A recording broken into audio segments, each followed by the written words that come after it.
Kalau ada yang bangkrut gara-gara ada yang buka di dekatnya, bukan karena ini yang buka, ini yang jahat.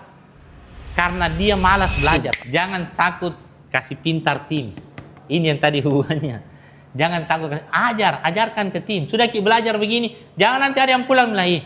Kalau ku ajar kini timku nih, nanti jadi kompetitor ki, baru buka sendiri, biar mi bodoh deh. Bodoh ki baru loyal lagi. Nah sesa saja ki. Kasih pintar ki. Setelah itu kalau pintar dia produktif, kasih naik gajinya. Karena ada jitu uangnya. Kalau dia produktif, yang penting kita kasih jelas semua. Apa sudah kerjakan, apa sudah hasilkan. Yang ketiga bangun tim. Ini bangun tim ini yang paling tinggi bisa menaikkan kapasitas seseorang. Orang yang paling tinggi omsetnya bukan karena paling malam pulangnya, tapi karena paling banyak timnya. Itu orang yang pelit, waktu bertambah omsetnya, tidak bertambah timnya. Akhirnya apa yang terjadi? Tambah malam ki pulang. Banyak uang tapi malam pulangnya jam 2, jam 3, tapi banyak uangnya. Persiapan kalau tipes. Kayak untuk opname. Kan ini nanti persiapan tipes. Tidak bangun tim. Ada lagi bikin usaha, siapa yang jaga ini, siapa yang jaga ini. Ajarkan, kasih pelatihan apa semuanya. Tadi itu kasih tunjuk semuanya. Sudah itu kasih jalan. Konsekuensinya semakin besar bisnis itu semakin banyak waktu. Luang akhirnya kiri kanan kemana-mana tapi tetap jalan. Bangun tim. Ini nanti yang. Jadi urusi uang kecil sama urusi uang besar sama capeknya. Kalau bisa jangan urusi uang kecil, kalau bisa urusi uang besar. Cuman jangan juga urusi uang besar kalau kita kapasitasnya misalnya 500 juta, jangan urusi 50 juta. Kita sia-siakan waktu kita. Padahal kalau kita urusi orang 500 juta, satu hari itu bisa satu bulannya itu bisa hasilkan 50 juta. Yang ini sebanyak-banyak 5 juta. Dan kita punya tadi saya bilang harga dirita itu kalau tidak 10 juta satu bulan, biasanya kita aja bisnis juga tuh kayak orang bingung. Yang dulu bicara bisnis, pusing nggak ini uang susunya anakku. Ini fakta ya. Tunggu dulu, ini juga istriku ada deh begini. Apalagi mertuaku itu biasa ada deh. Nggak terbuka pikirannya. Kenapa? Dia paksa main di bisnis yang kecil. Saya pribadi ya terus terang saya pribadi kalau ada orang beli paket 20 juta, saya langsung dalam hati saya bilang tuh kemungkinan besar bangkrut.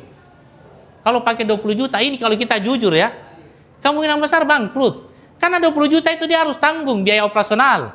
Ada sewa tempat, ada gaji pegawai. Berapa itu? Itu 20 juta. Satu mesin cuci, satu mesin pengering. Yang sebesar-besarnya bisa jadi hitung satu kali terputar anggaplah 10 kali. Berarti 300 kali, berarti satu bulan 300 ribu, berarti satu bulan berarti sekitar 15, 10 sampai 15 juta. Dihantam biaya sewa tempat, gaji pegawai. Sewa tempat saya belum tentu terbayar. Tambah lagi gaji pegawai, terbayar listrik semuanya, tidak ada keuntungannya. Akhirnya apa yang terjadi? Bisa jadi dia untung kalau dia buka di teras rumahnya yang tidak bayar sewa tempat, tapi tidak strategis.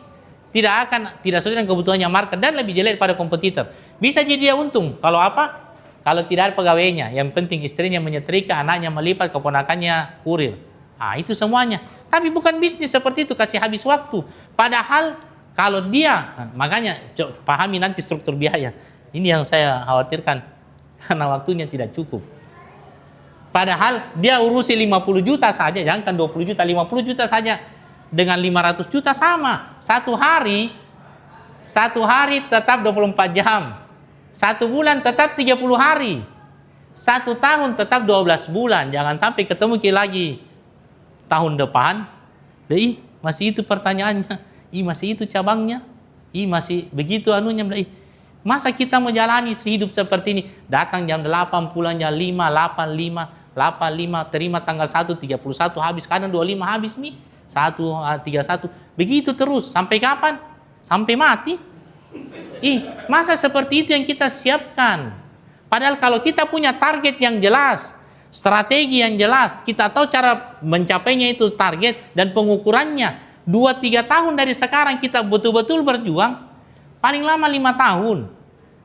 Bisa jadi proyek pensiun. Artinya kita kerja karena kita mau, bukan karena harus. Biasa tidak mau belajar. Sekalinya bangkrut. Kalau ada yang bangkrut gara-gara ada yang buka di dekatnya, bukan karena ini yang buka, ini yang jahat. Karena dia malas belajar. Kalau mau dibilang tuh bentuk keadilannya Allah, dia sudah sepantasnya bangkrut. Yang kaya itu memang pantas kaya. Yang miskin bukan cuma sekedar miskin. Semua yang dia lakukan memang mengarah kepada kemiskinan. Nah, jadi itu saya bilang, urusi uang kecil sama uang besar sama.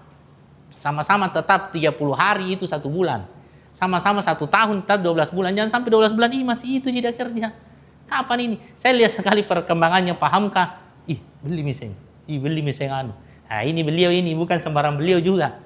Dia langsung akuisisi propertinya. Kita bilang berapa biaya sewanya, dia bilang berapa harganya itu. Dia beli, baru dia bikin mesin. Ya memang sedikit je cabangnya. Saya mungkin banyak, tapi tidak ada beli. Beliau sedikit je, tapi deh. Dia beli dengan ruko-rukonya tuh, komandan. Dia beli. Siapa bilang tidak bisa kaya orang? Sedikit je cabangnya 7, tapi dia beli. Itu bagusnya, langsung semua. Dia semuanya anu lah. Masing-masing ada targetnya, karena pasti punya target yang jelas, tahu cara mencapai targetnya, dan bisa mengukur pencapaiannya. Kalau ini harus tercapai di bulan ke-5, berarti bulan ke-3 sudah harus bagaimana, bulan pertama sudah harus bagaimana, besok sudah harus apa yang dibikin, ditahu semuanya. Besok apa yang harus dibikin, ditahu semuanya.